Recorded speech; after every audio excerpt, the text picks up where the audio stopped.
the world appears to be ever divisive. The governments still continue to print, but lots of people are oblivious. So for me, I'm going back to basics from an investor point of view, because I think that it doesn't matter what happens, you do need the basics. I'm seeing two markets in mining stocks, and that's essentially institutional investors making large stakes into exploration companies, and retail investors, or sometimes called mum and dad investors, totally bowing out. Now, personally, if you've got institutional investors buying large stakes in exploration companies, that's your signal that you should be active in this market. It's easy to get stuck in your own perspective. And this is something I think we all talked about last year when we were talking about the media on stage. But I think that's still very key to make sure that you go outside your box and look at what's going on. What are other parts of the world doing? And maybe you should be incorporating those themes into your strategies. This is Kaiser Johnson with Liberty and Finance, and these are the Miles Franklin Weekly Specials for July 15th through July 22nd, 2024, while supplies last. First, we feature backdated 1-ounce gold Canadian maples at the lowest price in years, at just $65 over spot. Next, we have backdated gold 1/10-ounce Eagles at $39 over melt per coin. We also have 2024 1-ounce silver Britannia at $3.29 over spot. And finally, we're offering Dealer's Choice Constitutional Silver half dollars at $2.50 over spot. To order our specials or any of the many other options we have available, call us at 1-888-81-LIBERTY. That's 1-888-815-4237. We're available after hours and on weekends, and we look forward to speaking with you. Welcome back to Liberty and Finance. We're here live at the Rules Symposium on Natural Resource Investing in Boca Raton, Florida. Today is the third day of the conference. There's been a lot going on. I pulled together a panel of our independent media team that are supporting and documenting this show for the benefit of all of our subscribers. I'm going to make some introductions here, and then we're going to get into things we all would like to share about what we're experiencing at the conference. I have to my side here Kerry Stevenson. She's the founder of the Australian Gold Conference and the host of Making Money Matter. We also have Charlotte McLeod from the editorial director, of Investing News Network. And on the end, Shay Russell, the executive producer of mining.com.au. We were all together on the main stage as an independent media panel 1 year ago. At that point, Kerry, you were the MC and introducing us and asking us the questions. I get to return the favor, if you call it that, at this point. And hope that all of our viewers and subscribers will find this engaging and interesting, and we'll like to share some of the insights. I'd like to open this up because we've all been here, some of us longer than others. Shay had some planes, trains, and automobile disasters regarding a tornado, a hurricane that impinged upon Houston and pinned you down there for 48 hours without power. What a harrowing experience. Glad you're here safely. Thank you very much. And longest transit time in the history of getting from Australia to the US, I'm sure of it. So as an easy on-ramp for us about, before we get into the show itself here, and what we've learned while we're here, is just we all have audiences whom we address and guests whom we interview on a recurring basis about the state of affairs of geopolitics, about investing, about natural resources in particular. What I'm going to ask, since it's been a year since we were together, what are the biggest changes, the biggest developments, the biggest vectors of perhaps unexpected, or perhaps it was exactly what you expected or what we talked about last year, development that you have seen and that you believe are noteworthy, that our viewers need to be apprised of if they're not, and the direction that you see that continuing. So I'll go first with Kerry, just because you get to pick on us last year. So anything new in the last year that or anything, it doesn't even have to be new if it's the most significant vector of change that you're seeing that you think people need to be aware of? Donegan, I think it's same, only different. In other words, it feels to me like we're still in the throes of madness. In other words, the governments continue to print like drunken sailors, kicking the can down the road. They'll continue to keep kicking the can down the road until something blows up. And it feels to me like it's getting closer. Now, how much closer? I don't have a crystal ball. If I had a crystal ball, I'd probably have my own jet and be flying around the world, But I am still known, as well as people know me as that gold lady. I am still a big believer in gold being a hedge against the chaos that I potentially see is coming. But one of the things I'm also saying to people at the moment is diversification is your friend, because there is so much chaos going on. Yeah, I guess if we could ping pong right off diversification, and I'd like to take that if we could. I'm sorry, this isn't fair, but maybe it's a relief. Quick roundtable on that.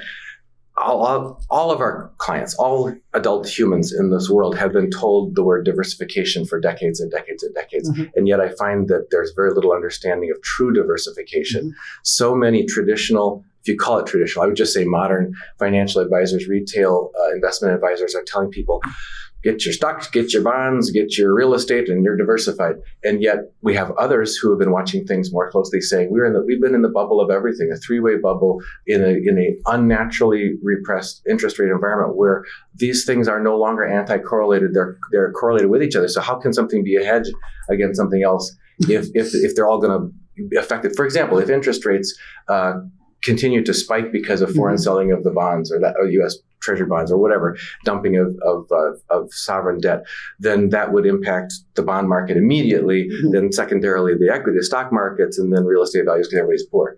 So anyway, what are you guys thinking about true diversification and how people are even aware of what that would even mean in the current environment? Okay, go ahead, please. Yeah. Okay. I was speaking yesterday with Andy Schechtman. I'm going to borrow from him because I really like what he's been saying about diversification. He said it yesterday, but probably for quite some time. And he was talking to me about diversifying, finding the main trend and diversifying within that. So not going broad, but finding what is the main trend right now and going within that. So for him, it's things like hard assets. And I think for a lot of people here, that's been very true. So that could be precious metals, gold, silver. It could be other things that we're going to need, materials that we're going to need. So I think that's how I would answer that one. Mm-hmm. Yep. And that theme of real things rather than financial instruments being the theme of the next multiple decades. On the same topic, look, I haven't seen as much of the conference as everybody else, so I'm going to lean on what Grant Williams was talking about yesterday because it actually resonates with what I think part of the problem is with diversification right now, and that is, are you an investor or a speculator? Investors have a long-term time frame, and speculators are very much playing the market in the short term, and they're, as Grant pointed out, confused by, well, not confused, but dazzled by all the bright lights and the great stories and the quick headlines that we go for. I think when it comes to diversification, it's not a short-term play. It's about investing in long-term quality assets across a broad spectrum and allowing them to go through full market cycles and stop jumping the gun. And we skipped over. Sorry. That's all right. That's okay. You brought up the D word, so diversification. Well, yeah, and I've had friends of mine say to me, but I am diversified. And when I ask them how they're diversified in the stock market. They say, but I've got gold stocks and I've got biotech stocks. I mean, that's not diversification. To me, diversification is, and I prefer hard assets, so I'm talking property, even though I've heard people saying the property market's in trouble, especially the commercial market. But for me, I'm all about hard assets. But to Shay's point, follow the trends as well. We all know, whether we like it or not, that we're moving into the green revolution. The EVs are here. Governments are sprouting that that's the way we've got to go. And for me, diversification is following trends, but also being diversified away from just the stock market and getting into investing into things which are going to give you a return, whatever that looks like. Yeah, it's interesting because I worked previously at the end of my engineering career for a major solar company, one of the largest in the world. And at the time that I joined the company, they pointed out that it had doubled in size over the past four times in the past 4 yearly cycles. Wow. And then the lights went out, no pun intended, but government subsidies. Suddenly, Germany cut theirs, Spain cut theirs, Italy cut theirs, the United States started changing theirs. And all of a sudden it was like, ooh, everybody put the brakes on. We were about to build the biggest solar plant in the world, and it was suddenly just put on ice. Wow. Eventually they sold the property to Apple, but at any rate, the EV revolution that we've all been hearing about is, we certainly believe that electrification is a wave of the future. and for people who are jaded about that in the US, because we've been hearing about it maybe longer than others, realizing that many, many people in the world don't have electricity, or they have not enough to live properly. So that is a mega trend that's global in nature and has less to do with, I guess, green policies or something like that. It's just humanity wanting a standard of living that's better than their parents had, which is probably common for all humanity. And also, how dare we dictate to these people that have nothing that coal is bad, fossil fuels are bad, we're going to shut off the fossil fuels, we're going to make it so expensive. They can't even afford to turn the lights on in the first place. So how dare we, as humanity, turn around to them and say, you're going to have to go this way? The other problem I just want to weigh in on electrification, I was stuck in Houston and the power was out for 24 hours and it's going to be out for another 3 to 4 days. We can electrify everything all we want, but if the grid can't continue to provide power to people's homes in unusual events, whether they be weather-related or something else, then electrification doesn't matter. It should be more about independent electricity systems that can withstand catastrophic events. While I understand electrification is absolutely the way we're going, this broad brush of, plug everything into your house, I think is missing a bigger, complicated picture that we need to factor in. You just endeared yourself to the hearts of our Liberty and Finance, because the previous generation of our channel was all preparedness focused, and that, in fact, you see preparedness is the middle word on our logo there, and the idea of diversification, of having just the way that rather than centralization of food supply, centralization of electric supply, centralization of financial systems, all of which become more and more brittle. We've several times interviewed Steve St. Angelo from the SRS Rocco report. He talks about complex societies build increasingly complex systems, and throughout history, eventually the supply chains get too long, the complexity becomes, you run up against chaos factor. So Charlotte or Shay, any of your additional thoughts about the impact of the green economy or electrification on investors' trajectories here, just for the next, whether it's 1 year, 5 years, how you see that, or how the people whom you've interviewed have seen that? Well, it's interesting that you say people already seem to be getting tired of the green story, at least maybe here where we've been hearing about electric vehicles for so long. And I'm kind of seeing that in some of the interviews I'm having as well, where it's shifting a little bit away from talking about things like, the lithium, the cobalt, that kind of thing, and toward other critical materials like rare earths and things like that. Had a lot of conversations at this event about rare earths. And so it kind of seems like, okay, we still need to be doing this, but some people are starting to look even more further ahead into what other supply chains and materials do we need.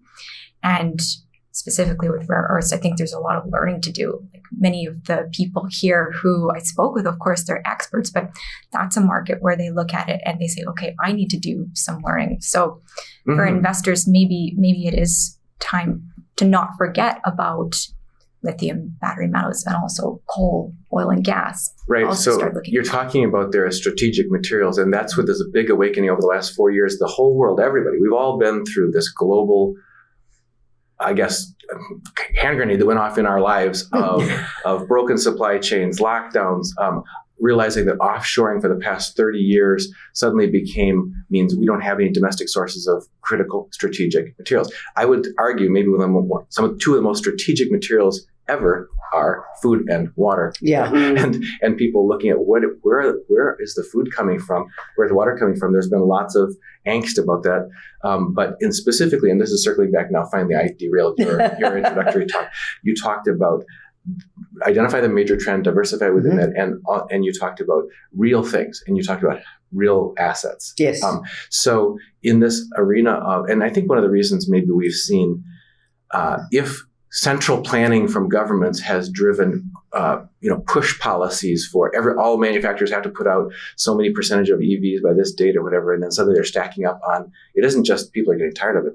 The manufacturers' vehicles are stacking up on, because they're not affordable to the ordinary person. There's this disconnect between economic reality for people. What about where it really gets down to home as far as the essential things of either strategic materials that each country needs to secure a reliable domestic supply of, or a friendly jurisdiction supply of, where we seem to be living in a world where there's a global divide clarifying between the BRICS plus nations versus the Western financial that have been kind of the bullies on the playground for the last half century or so. What do you see developing, or people need to pay attention to and be careful in their investing of this global dynamic of a divide between countries that seem to have this devotion for real things, the BRICS plus with real commodities, real assets, versus the Western world that seems to be doubling down on derivative financial products, kind of building castles in the sky, and concerned about how that will affect people's vulnerability financially. Any thoughts from you on what investors who are contemplating their next move should be thinking about in that divided world? And the divided world is, to me, of the utmost concern, because that's what I'm seeing at the moment, that the middle class is disappearing, that we've got people living paycheck to paycheck, and then we've got these people that, as you say, are in the derivatives market and these financial instruments. There's a lot of currency. I don't call it money, because to me gold is money, everything else is credit. It's currency. They're making a lot of currency, and there's a divisiveness, and there's potentially social unrest coming. Now, from an investor point of view, where do you look for? Well, for me, in December last year, I actually got out of the stock market entirely, apart from 2 gold stocks and 1 coal stock, and everything else was sitting on the sidelines. Now, I've stepped back in recently, but I'm looking at companies that are going to be for the future, either food, companies that are involved with food. Food is going to be an issue. You know, you can build all the solar farms in the world, which are, by the way, taking up a lot of agricultural space. It's all good and well to have solar farms everywhere, but if you can't have the areas to produce food, we're in a whole load of trouble. And I see that going forward is possibly an issue. There are technology options coming forward. Like I was recently doing an interview with somebody who's talking about lupin as a protein, a food protein, to replace some of the other more... It wasn't Monty Python, was it? No, it wasn't Monty Python. Not this time. Right. Not this time. But it's interesting. So I think from an investor point of view, I'm going back to the basics of, you cannot switch coal off. You cannot switch off oil and gas and say we're going fully electric, to Shay's point. It's all well and good, but when there's a hurricane coming through and the electricity grid doesn't work, what are you going to do? So I think we're going to go back to basics and stop as a world, stop trying to be too clever. It's like the Tower of Babel, right? We build it so high, but eventually we're not going to get where we think we're going. Any comments from you ladies on this idea of a divided world and real things? So many and not enough time. We could have a whole 1-hour discussion about the food supply chains. I wrote a special report on it a couple of years ago. And it's a fascinating, agriculture underpins so much of our way of life. I think more than anything, too much is built into the EV revolution. I find the narrative quite tiring, simply because I don't see the world driving around in EVs.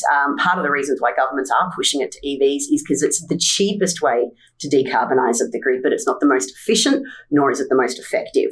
And I think that allows for black swan events to be quite disruptive in the fuel markets. So I'm quite open to alternative fuels. Hydrogen starting to get some traction in Australia. Japan and South Korea are investing heavily in the Pilbara in Western Australia, which has been known as an iron ore hub for a very long time. And they're looking at using some old gas basins for carbon capture. Carbon capture is a bit of a topic I won't dwell into now. They're still looking at using it. But nonetheless, South Korea and Japan are looking at using hydrogen to feed their old coal plants to keep the lights on, essentially. So I think we need to be very open-minded and just look at some of the alternative ideas coming through. I don't think everything's going to be a hit, but I think the whole idea of lithium-ion batteries is probably not the only solution. Great. And I guess the short way of putting that is that's not the final metallurgy to our fuel problems. The science is still developing, and I think 10 years from now, we'll look back at this on old technology. That's sort of...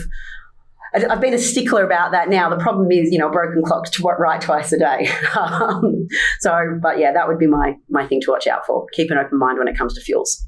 And Charlotte, anything from your interviews that you've done, either about the necessity of critical materials or food integrity, food supply, that sort of thing, or other essential elements that are going to be of interest to investors in a world where there's this big divide happening between the East and the West, if you could call it that, between the BRICS and the Western financial edifice? Maybe a comment more on the East-West divide perspective, and that is maybe about not getting too insular in your perspectives. So there is this divide between, and we're hearing about this all through this event and otherwise, but just being aware of what's going on in other parts of the world, I think, is really important. And I think we always hear when we come to these events, if you're here, you're already taking a big step toward that. But I think that's very important, because it's easy to get stuck in your own perspective. And this is something I think we all talked about last year when we were talking about the media on stage. But I think that's still very key to make sure that you go outside your box and look at what's going on. What are other parts of the world doing? And maybe you should be incorporating those themes into your strategies. And Dunnigan, if I could just drop in one thing we haven't covered is the nuclear option. I come from Australia, as does Shay, and we have some of the largest uranium deposits in the world. But as a country, we don't use this low-cost, zero-carbon emission as a fuel source. What do? We take it out of the ground and we ship it off to other people that are using it.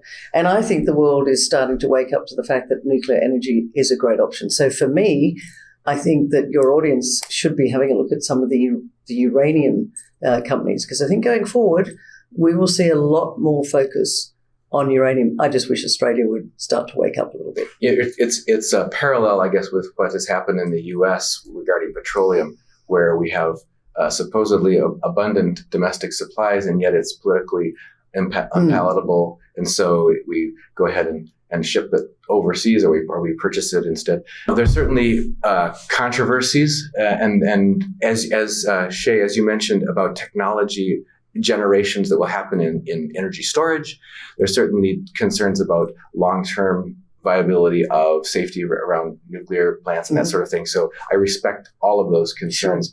Sure. And yet, as we move forward, I think one of the things you mentioned about like repurposing coal-fired plants with an alternative fuel source, that kind of ingenuity, humans are still around because we've been so adaptable. Yeah. So let's not get stuck on one answer and then over-focus on that. But food is a little bit of a different animal, shall we say. And that is, if we could talk about food security, because it's likely to be near and dear to the hearts of every single one of our viewers. And it's something we take for granted, just as we do the lights being on or whatever. Although many people in the world haven't had the luxury of taking that for granted. That's a first world problem, being able to take that for granted. So I guess, Charlotte, could you kick us off with any thoughts that you have that prospective investors might need to think about in terms of more basic, or even maybe not only as investors, but just for individual preparedness as far as ordinary things like food, water, and the basic necessities of life? Yeah, I think a good comment that I had on being prepared, and I forget who this came from the other day, but there's no there's not a loss of benefit. If you get prepared, if you go out and you make a stockpile of different food, water items for yourself, it's okay if you don't end up needing it in a crisis, right? What's the worst case scenario is you just simply use it in your everyday life, you rebuild it back up, and you keep maintaining that. If there's no crisis, you should just do this, right? And if you need it, you will have it. So that was one thought that I had there. Mm-hmm. And we've talked, you talked about underused resources in Australia. Land utilization is one of those that we've had a lot of jurisdictional encroachment into the freedom of people to use the land. Absolutely terrible. Netherlands has been, there's been government actions taking away, all in the name of reducing carbon dioxide, carbon. But there are a lot of other reasons that have been given for it. We've also seen foreign buying up of U.S. farmland and things like that. It seems that there's a quiet game of position taking happening around the world as far as where is the food's going to come from. I could derail this conversation entirely around food supply chains. Go for it, Shay. Okay, great. So first of all, Australia and America are in very unique positions in the fact that we can feed ourselves, we can clothe ourselves, and we can defend ourselves. At the moment. Well, no, actually, because we've got such a variety of terrain that we can grow almost anything. The potential is there. You said you have the base resources. We have the base resources to do it, which is very unique compared to almost every other country in the world. So it's not that anybody will starve in our country. The problem is that we will suffer from significantly higher prices because the global prices will be pushed up. Now, this is where climate instability comes into it and the degradation of our soil as well and the quality of our food. This is going to change significantly over the next 10 to 30 years. So when it comes to food supplies, we're basically going to be looking at more commercial greenhouses being built to house our food out away from farms because our soil doesn't have the nutrients that it used to have. You can pump all the phosphate into it. You can pump all of the minerals in it to you want. We've degraded our soil. Mm-hmm. Soil takes 500 years to turn over, by the way, and we're turning it over every season. So our food supply chains aren't going to continue to be able to regenerate the way they once were. This is what I mean by I can derail it. So I think when it comes to food, people should maybe, if you want to, take that into your own hand because this is a real small part of the supply chain that you can control if you want to. I know communal farming plots are becoming more common, but at the end of the day, I think food stocks, to Kerry's point earlier, are a fantastic long-term opportunity because there's some great innovations being made in that space about, it's essentially commercial greenhouses to grow food stocks. So I've certainly had my eye on them for a considerable period of time, but that's a very long-term transition because they're expensive to run. They're not cheap. So food prices need to increase to make them more viable, and then food prices will increase. I wanted to put in a plug for if you haven't seen a movie called The Biggest Little Farm, everybody take a look at that. It's the most endearing thing you'll see, encouraging thing about a couple in California who followed the wife's dream of having a food producing farm so that she could get fresh ingredients as a chef, and what the learning that they went through on that, how to do that in a biodynamic way, how to do it in a sustainable way, and how it brought back to life dead soil as you're describing in a remarkable 7-year timeline rather than what we may be told. And there's so much misunderstanding about that. We have teaching farmer Joel Salatin on our channel from time to time from Polyface Farms, talking to people. And so look in the description of this video, folks. We'll put a link to The Biggest Little Farm. You can check that out. And Charlotte, as far as people having their own supply, growing their own, or that sort of thing, or establishing a local community, finding who are the food growers in their local community, any other thoughts from you about securing your food supply in a healthy way, and then how that affects people's investment decisions? I think that is something that I need to learn more about. But I had another question. Can I turn it around and ask a question to you? Yes, please do. So we've been talking about this East-West divide, right? And one thing, as you've all been mentioning about food supply chains, another, I think part of that divide is, this trend toward over here in the West, plant-based foods, right? So we have countries elsewhere where it's a struggle to get really any type of food in some cases. And over here, we have this trend toward, totally different plant-based things. We don't want to use meat for ethical reasons or other things. And that's been something that we've seen getting some traction. People are interested in our website and investing in plant-based foods. So does anyone have any thoughts on that difference? Well, I'll chime in from a health standpoint first, because again, from preparedness, what good is any amount of physical preparedness if you don't have your health?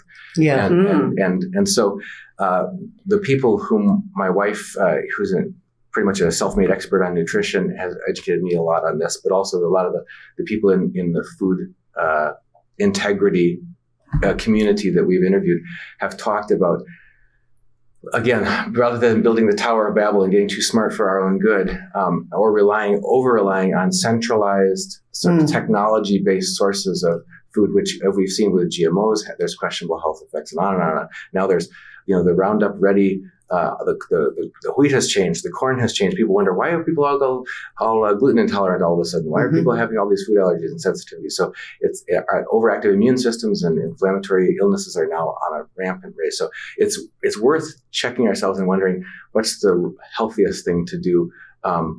And along the way, a lot of that can be also sourced locally. And so the idea of trying to find out and encourage, whether it's at your own local farmer's market or whether it's their local growers. But the thing that really put a light bulb on for me, and I think this is from an investor standpoint, something that might be of high interest.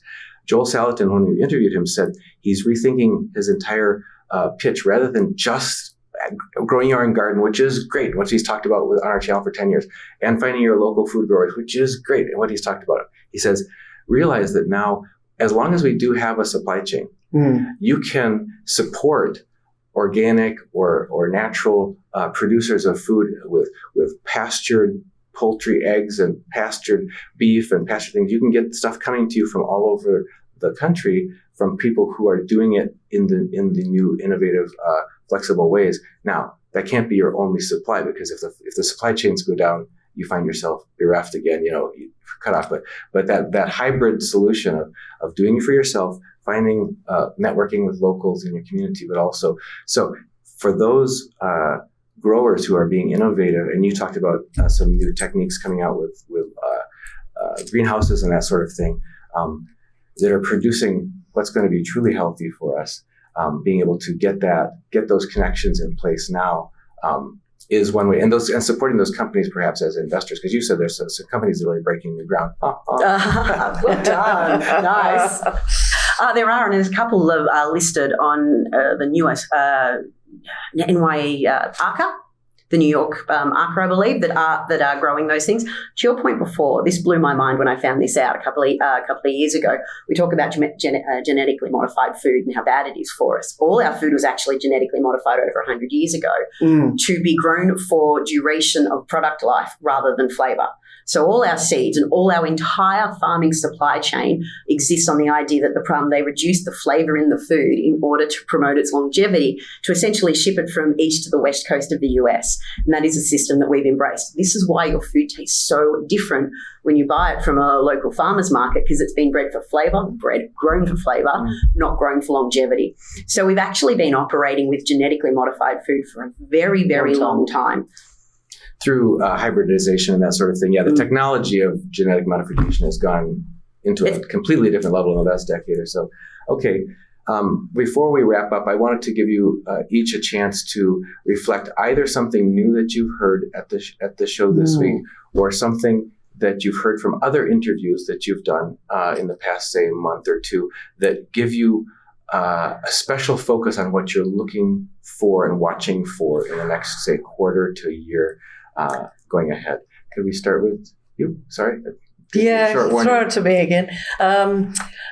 Look, it's been a fantastic event here at the Royal Symposium, and I just want to do a shout out to Rick Ball, because he brings together so many interesting people over 4 days, and it's full on and meeting so many great people. And it's wonderful to see you guys again. It's been a year since we've all got together, so this is great.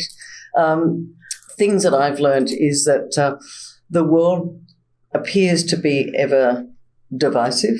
The governments still continue to print, but lots of people are oblivious.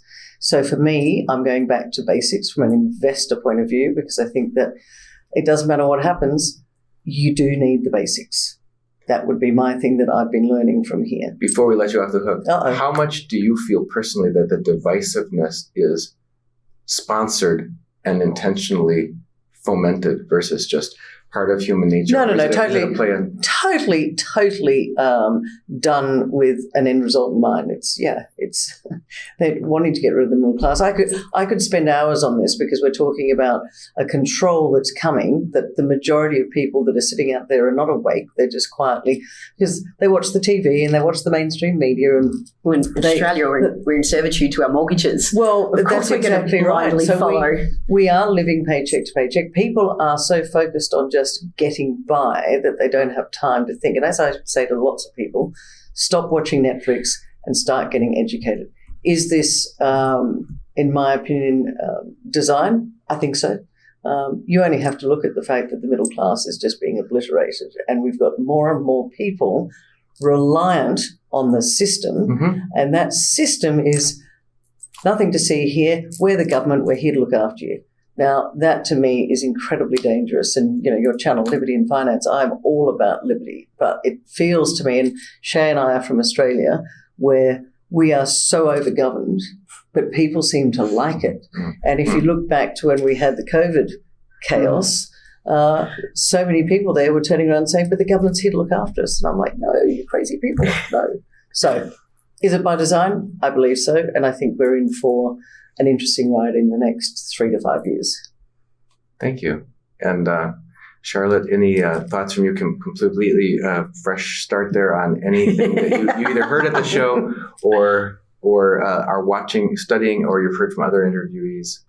Yeah, I think coming to this show, and often when I come to events like this, it's the timing element that really gets driven home, because I read our comment section, and before we came here, we polled our listeners on what do they want to hear about, what topics do they want to have us cover. And one that came up was, when is that hard landing happening? When are we getting that? And of course, that's the theme that we were talking about here last year as well. And talking to people and asking them, I think it really drove home for me. The timing is not as important as being ready for when that will happen. So that was key. I think a lot of people, again, reading the comments, it's a lot of, I've heard that one before, and it's like, okay, you just need to be ready, and it's going to happen sometime. But, on a more specific note, one of the other topics we've been talking about for a long time on our channel is the gold price is doing so well. When are the gold stocks going to perform a little bit better? And I don't, this is not a promise. Nobody was making any promises, but I have found that a lot of people are watching those gold miners Q2 results that should be coming out next month or so. And the belief seems to be like, this is the time when strong gold price will come through in the producers' results. It hasn't been able to be reflected yet. And then the investing public or investment media, the mainstream, not you, waits until they say, "Oh, look, surprise results that others could have seen coming, quarters in advance if they were paying attention." So interesting. Yeah. So I think those are my two things. Thank you. Shay? I'm going to take us back to where we actually started today's conversation. That's sort of the biggest change I've seen between last conference and this conference. And popping my mining analyst hat back on is I'm seeing two markets in mining stocks, and that's essentially institutional investors making large stakes into exploration companies, and retail investors, or sometimes called mum and dad investors, totally bowing out. Now, personally, if you've got institutional investors buying large stakes in exploration companies, that's your signal that you should be active in this market. I think tech's well overblown. You're just hoping somebody else is going to be more foolish than you and buy it higher. How high can a bubble go? I don't know. But the fact that we're seeing retail investors, especially in Australia and Canada, I know the explorers in Canada have been friendless for a very long time. But if retail investors are bowing out and institutional investors are buying in, that's a contrarian signal. And I think investors should consider that and relook at exploration stocks, relook at development stocks, and see what the opportunities are there. And remember, you're going for a mining cycle, not a market cycle. So you want to sort of have a position in your portfolio for 5 to 10 years. That's sort of my key takeaway from this conference compared to this time last year. And just a reminder, I know the subscribers of our channel have heard this over and over, but when people are waking up to what Shay just described of the negative sentiment being a contrarian indicator of opportunity, just to not blindly rush into any name that has the word gold or silver or uranium or whatever in it. But remember, and again, this is just for the recognition that our audience already has in yours of Rick's hard work that he has put in for years and years.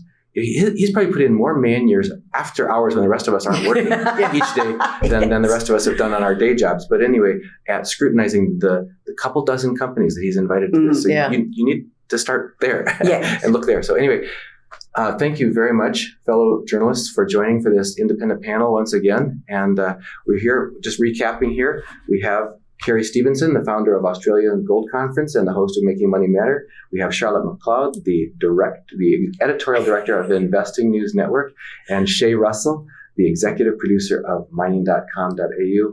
And I'm been your host, Dunnigan Kaiser with Liberty and Finance. Thank you, everyone, for joining us.